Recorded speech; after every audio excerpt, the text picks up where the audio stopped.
اللہ نے قرآن میں اصول رکھے تھے ایک مسلمان میں. پورے قبیلے سے بات کر رہا ہوں آج اپنے, کوئی تفریق نہیں ہے, کسی مسلک فرقے کی کوئی تفریق نہیں ہے, پورے کنبے سے بات ہے آج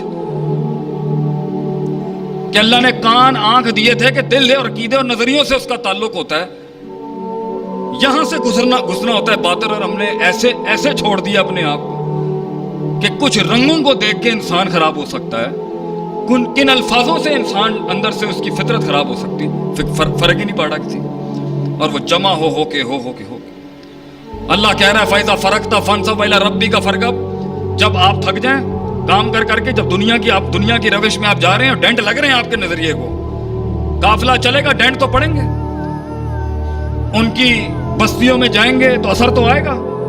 بلکہ اسی پر ایک درس ہونا چاہیے کہ ہر نبی صلی اللہ علیہ وسلم کلہم, ان سب کے اوپر اجمعین بھیڑ بکریوں کے چروائے کیوں تھے, راع الغنم, اونٹ کیوں نہیں ملا ان کو؟ کیونکہ اصول ہے انسانیت کا, اور مومن بھول جائے اس کو کہ المرء علی دین خلیلہ, کہ بندہ اپنے برابر والے کے مذہب پر ہوتا ہے, اس کے طرز پر ہوتا ہے, اس کی صفت پر ہوتا ہے. حیثیت اوقات جاننی ہے, اس کا دوست دیکھے. تو جانور کیسے نہیں ہو سکتا کہ اس کے اثرات نہ ہو؟ اس لیے بھیڑ چھوٹی ہوتی ہے, بھیڑ چھوٹی ہوتی ہے, اپنا بھلا برا نہیں دیکھ سکتی. ٹریننگ دے رہا تھا اللہ کہ قومیں بھی ایسے ملیں گی اپنا بھلا برا نہیں سمجھ سکتی, تو یہ جگر کلیجہ اپنانا پڑے گا تمہیں ان کے ساتھ چلنے کے لیے. پھر ایک بھیڑ یوں جاتی ہے پکڑ کے, تو دوسری ادھروں نٹ جاتی ہے.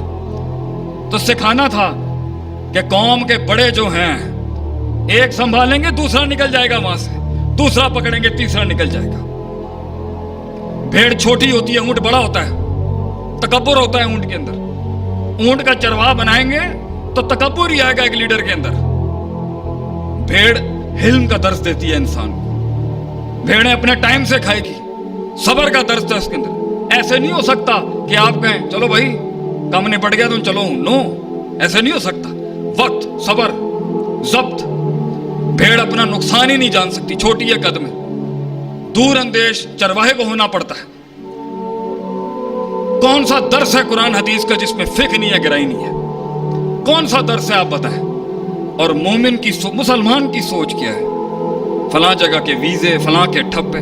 منکر ہم کسی چیز کے نہیں ہیں, مگر کہیں پر بھی جاتا ہے تو نہ مروب ہوتا ہے نہ مغلوب ہوتا ہے, نہ فرعون بنتا ہے نہ بنی اسرائیل بنتا ہے, نہ تکبر کرتا ہے نہ حسد کرتا ہے, نہ افراط ہوتی ہے نہ تفریط ہوتی ہے, نہ متساہل ہوتا ہے نہ متشدد ہوتا ہے.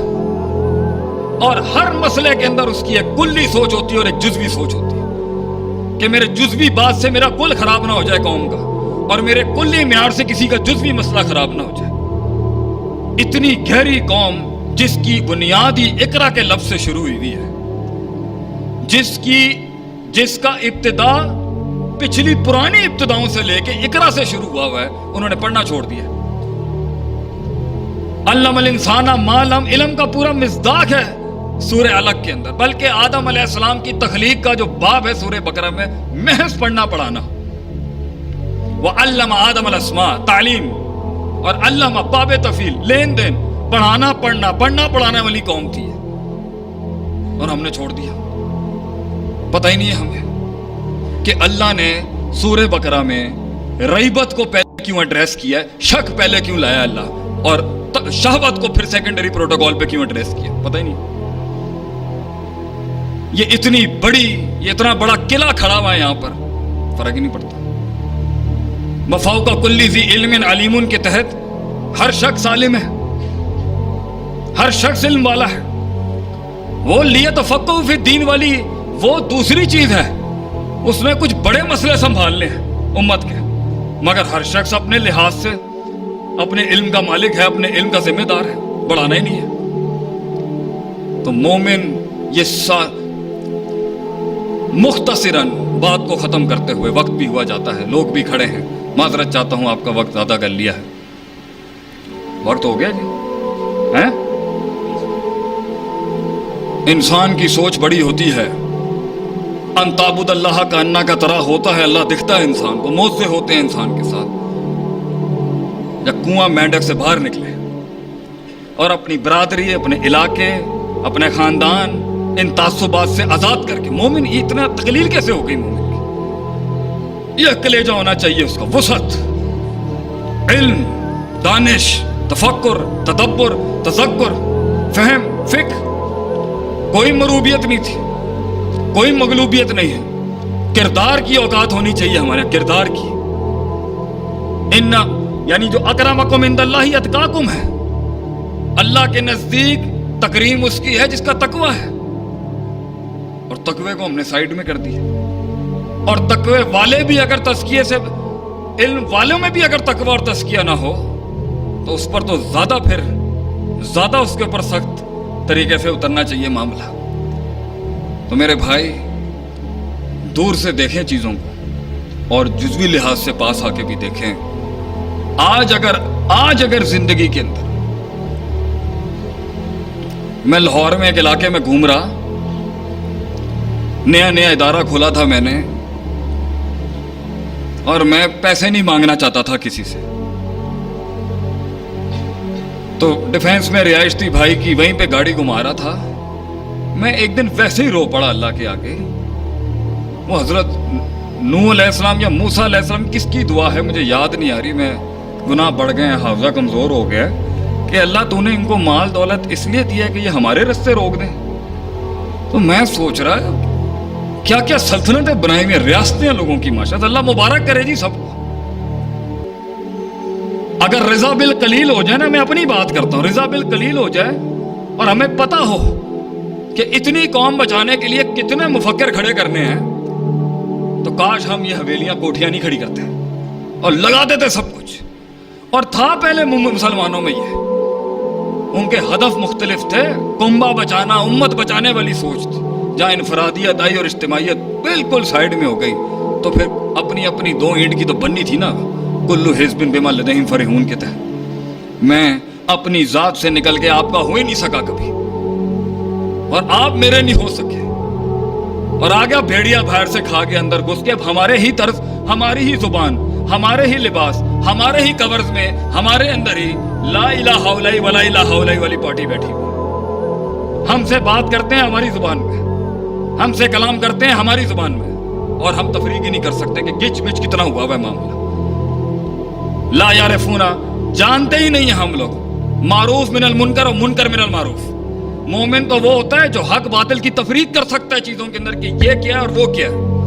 مگر یہ دور دیکھیں کیسا ہے کہ میں نے ابھی امریکہ کے اندر ایک ڈیبیٹ دیکھی، ایک مناظرہ سنا، اس میں گورا حافظ ابن حجر اسقلانی کی ایک کتاب کے اندر سے ایک راوی پہ بحث کر رہا ہے. میں کہا اللہ بھائی ہیں، ایک تہذیب و تہذیبی بچی تھی، اس پر بھی ہاتھ ڈال دیا انہوں نے.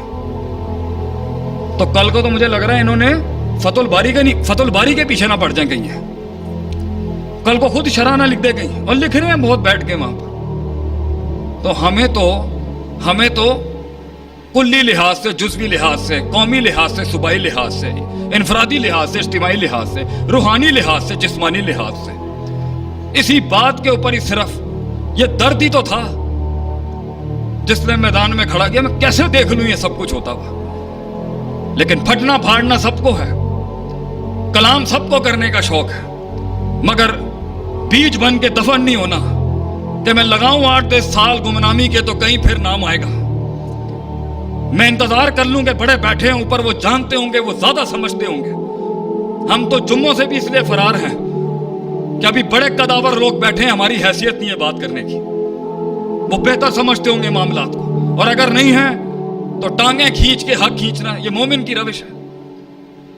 تیرا نبی تو چھوڑ کے چلا گیا میرے یار سب کچھ، دے کے چلا گیا قوم کو سب کچھ. اور ہمیں اللہ رسول نہیں چاہیے ابو بکر صدیق کی طرح. وہ پوچھا کیا لے کے آؤ، کہہ رہے میں گھر میں اللہ رسول چھوڑ کے ہیں، میں یہ چھوڑ کے آؤں گھر میں. اور ہمیں پڑی ہوئی بچے کیسے پلیں گے، یہ کیسے ہوگا. کریں، نظر رکھیں، میں اونٹ باندھنے کے خلاف نہیں ہوں، لیکن توکل علی اللہ بھی ہے، روحانیت بھی ہے، تعلق باللہ بھی ہے، اور اونٹ باندھنے پہ زمینی حقائق بھی ہے، اسٹریٹجیز بھی ہے. اللہ تعالیٰ ان سب کہی سنی باتوں کے اوپر جو میں نے غلطی کی ہے مجھے معاف فرمائے. جو حق تھا وہ کل بھی اسی طرح پاک صاف تھا. وآخر دعوانا الحمدللہ رب العالمین. جزاک